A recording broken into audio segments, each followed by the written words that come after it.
गेली अनेक वर्ष कागदावर असलेल्या विद्युत वाहनांकरिता शहरात ई-चार्जिंग स्थानकं उभारणीचा प्रस्ताव आता लवकरच प्रत्यक्षात उतरण्याची चिन्हं निर्माण झाली आहेत.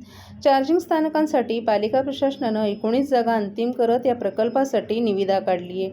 खासगी लोकसहभाग पीपीपी तत्त्वावर हा प्रकल्प राबवण्यात येणार असल्यानं पालिकेला एकही रुपया खर्च करावा लागणार नसून याउलट पालिकेला प्रति युनिट मागे ₹1पेक्षा जास्त उत्पन्न मिळणार आहे. देशभरातील सर्वच शहरांमध्ये पर्यावरणाची समस्या दिवसेंदिवस वाढत आहे. ही समस्या कमी करण्यासाठी विविध उपाययोजना केल्या जात आहेत. याचाच एक भाग म्हणून गेल्या काही वर्षांपासून विद्युत वाहनांचा पर्याय शासनानं पुढे आणत त्याच्या खरेदीसाठी नागरिकांना प्रोत्साहित केलं जातंय. असं असलं तरी शहरांमध्ये मात्र चार्जिंगची सुविधा नसल्यानं नागरिक अशी वाहनं घेण्याकडे वळत नसल्याचं चित्र आहे. यातूनच ठाणे महापालिकेनं पर्यावरणपूरक विद्युत वाहनांकरिता शहरात चार्जिंग स्थानकं उभारणीचा निर्णय घेतला. मात्र त्यासाठी जागा अंतिम होत नसल्यामुळे हा प्रकल्प गेली अनेक वर्ष कागदावरच होता. ठाणे महापालिका आयुक्त सौरभ राव यांच्या मार्गदर्शनाखाली विद्युत विभाग आणि शहर विकास विभागानं चार्जिंग स्थानकांसाठी आवश्यक असलेल्या जागांचा शोध घेतला आणि त्या ठिकाणी चार्जिंग स्थानकं उभारणे व्यवहार्यता तपासण्यात आली. यानंतर शहरातील 19 जागा निश्चित करण्यात आल्या. या कामासाठी निविदा काढण्यात आल्या आहेत. खासगी लोकसहभाग तत्त्वावर हा प्रकल्प राबवण्यात येणार आहे. यामुळे या प्रकल्पासाठी पालिकेला एकही रुपया खर्च करावा लागणार नसून याउलट पालिकेला प्रति युनिट मागे ₹1पेक्षा जास्त उत्पन्न मिळणार आहे.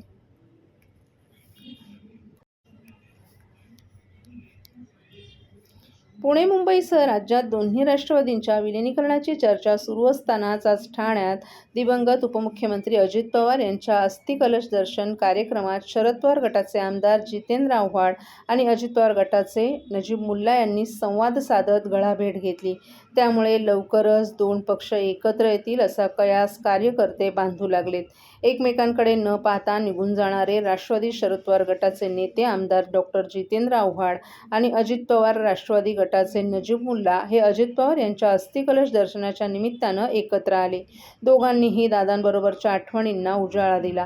राष्ट्रवादी पक्षाचे 2000% विलिनीकरण होणार होतं, परंतु त्याबाबत मी काहीही बोलणार नाही. भविष्यात दोन राष्ट्रवादी एकत्र होण्याबाबतचा निर्णय हा वरिष्ठ पातळीवर होईल किंवा नाही होणार याबाबत देखील भाष्य करण्यास आमदार आव्हाड यांनी नकार दिला.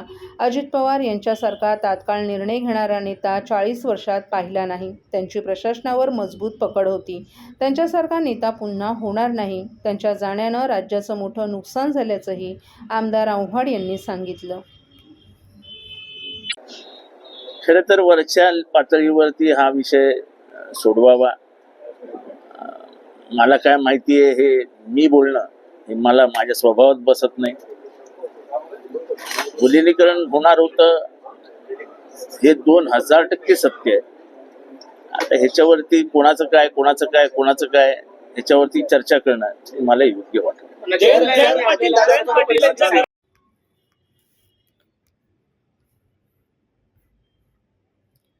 5 वर्ष भ्रष्टाचारमुक्त विकास राबवण्याचा आमचा प्रयत्न असेल, परंतु कोणी त्यात चुकत असेल तर त्याला जाब विचारल्याशिवाय आम्ही गप्प बसणार नाही असा इशारा भाजपचे आमदार संजय केळकर यांनी दिलाय.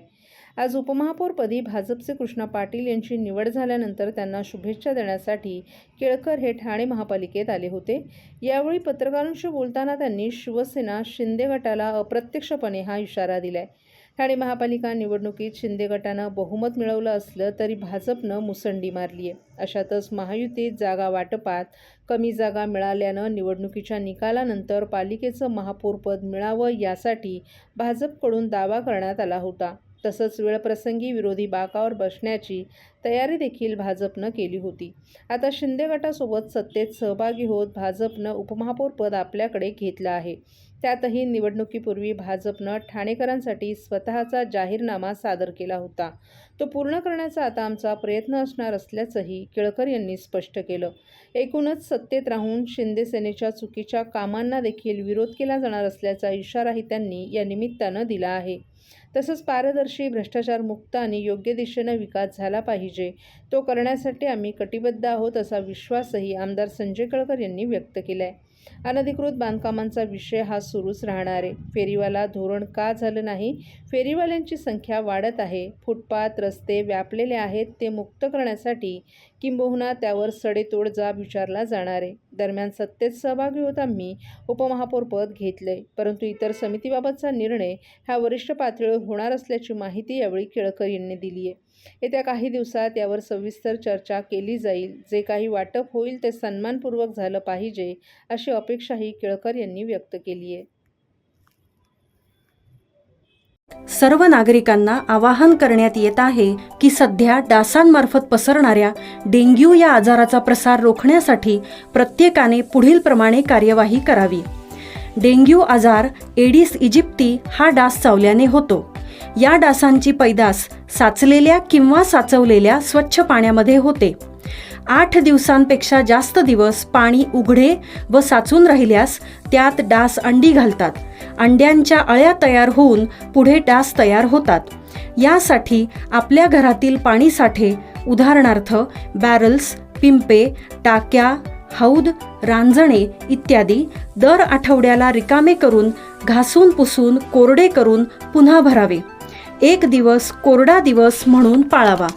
पाणी साठ्यांना घट्ट झाकणे बसवावीत किंवा जुनी साडी, चादर, धोतर यांनी बांधून झाकून ठेवावीत, म्हणजे डास त्यात जाऊन अंडी घालणार नाहीत. घराच्या गच्चीवर, आजूबाजूला, अंगणात कोठेही पाणी साचू देऊ नये. भंगार सामान उघड्यावर टाकू नये. उदाहरणार्थ टायर्स, प्लास्टिक सामान, कुंड्या, टाकाऊ वस्तू इत्यादी. अशा सामानात पावसाचे पाणी साठून त्यात डेंग्यूच्या डासांची पैदास होते. घरातील कूलर्स, फ्रीजच्या पाठीमागील ट्रे हे देखील वेळोवेळी कोरडे करावेत. लक्षात ठेवा, नुसत्या फवारणीने डास घनता कमी होत नाही, तर त्यासाठी डास पैदास ठिकाणे नष्ट करणे ही आपल्या सर्वांची जबाबदारी आहे. कोणताही ताप अंगावर न काढता जवळच्या शासकीय रुग्णालयात मोफत औषधोपचार घ्या. अशा प्रकारे नागरिकांनी सहकार्य केल्यास डेंग्यूचा प्रसार रोखणे सहज शक्य आहे.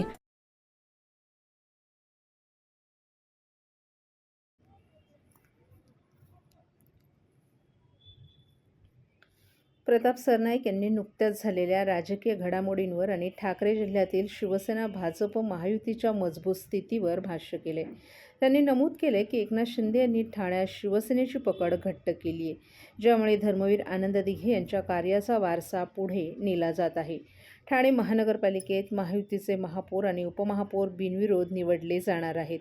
मीरा भाईंदरमधील भाषिक समीकरणांवर बोलताना सरनाईक यांनी हिंदी भाषिकांची वाढती संख्या आणि मराठी भाषिकांची घटती संख्या याकडे लक्ष वेधलं.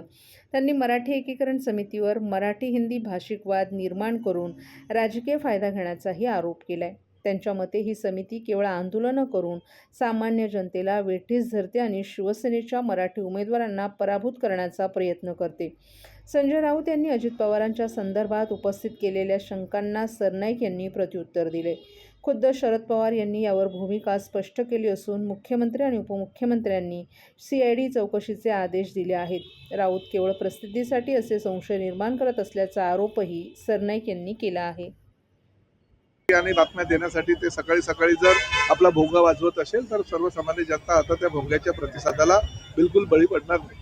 शिंदे गट आणि अजित पवार गट हे काही लोकांचं असं देखील म्हणणं आहे की सुनीता पवार यांनी जो शपथ घेतला, शपथविधी यांचा झाला तो खूप लवकर घेता, थोड्या दिवस त्यांनी थांबायला बघा, तो राष्ट्रवादी काँग्रेसचा अंतर्गत प्रश्न आहे. कुणी शपथ घ्यावी, कुणी शपथ घेऊ नये, कुणी पक्षाध्यक्ष व्हावं, कुणी होऊ नये, कोणाचं विलिनीकरण व्हावं, कोणाचं विलीकरण होऊ नये, हा प्रश्न सर्वस्वी हा राष्ट्रवादी काँग्रेस पक्षाचा अंतर्गत प्रश्न असल्या कारणाने त्या विषयावर आम्ही न बोलणं योग्य. एक नॅरेटिव्ह आहे ज्यामध्ये ते म्हणतात की प्रफुल्ल पटेल आणि अमित शहा यांची भेट झाली होती, त्यामुळे शंकेला कुठेतरी वाव आहे. नाही, बघा, प्रफुल्ल पटेल हे राष्ट्रवादी काँग्रेसचे ज्येष्ठ नेते आहेत, त्या पक्षाचे कार्याध्यक्ष आहेत. अमित भाई शहा हे शिवसेना भाजप जी महायुती आहे त्या महायुतीचे शिल्पकार आहेत आणि केंद्राचे गृहमंत्री आहेत.